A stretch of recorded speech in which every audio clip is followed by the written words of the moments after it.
जस्कम जे मरकज़ी अॻवान डॉक्टर नियाज़ कालाणी चयो आहे त ॿाहिरां आयल सिंध खे वतन नथा सम्झनि त हलिया वञनि। वतन जो इंच बि कंहिंखे न ॾिनो वेंदो। घोटकीअ में जस्कम जे अॻवान लतीफ़ सिंधूअ सां वॾे भाउ जे लाॾाणे ते ताज़ियत दौरान ॻाल्हाईंदे नियाज़ कालाणी चयो त असीं सिंधी पुरअमन ऐं मिज़ाज सूफ़ियाणो आहे, कंहिंखे बिना सबब तकलीफ़ न ॾींदा। हुन चयो त धारियनि खे सिंध में रहणो आहे त उन्हनि खे धरतीअ जी सकाफ़त खे पंहिंजो बणाइणु घुर्जे।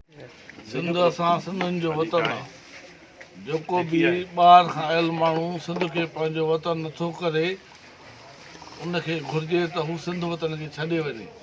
भई असां सिंधी कंहिं बि सूरत में कंहिं बि हवाले सां पंहिंजे वतन जो हिकिड़ो इंच बि कंहिं ॿिए जे हवाले करण लाइ क़तई तयारु न आहियूं। डॉक्टर नियाज़ कालाणी चयो त साज़िशूं कंदड़ डिॼनि उन ॾींहं खां जॾहिं सिंधी माण्हू दारियनि जी नेकालीअ जो मुतालबो कंदा।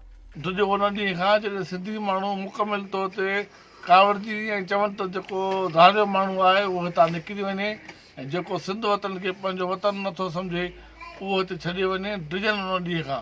जस्कम जे मरकज़ी अॻवान वधीक चयो त जेके बि ॿियूं ॿोलियूं ॻाल्हाईंदड़ पाण खे सिंधी साबित न कंदा, संदन शहरियत ख़त्म करण जो मुतालबो कयो वेंदो। विज़िट कयो अवामी आवाज़ मीडिया ग्रुप जी वेबसाइट awamiawaz.pk।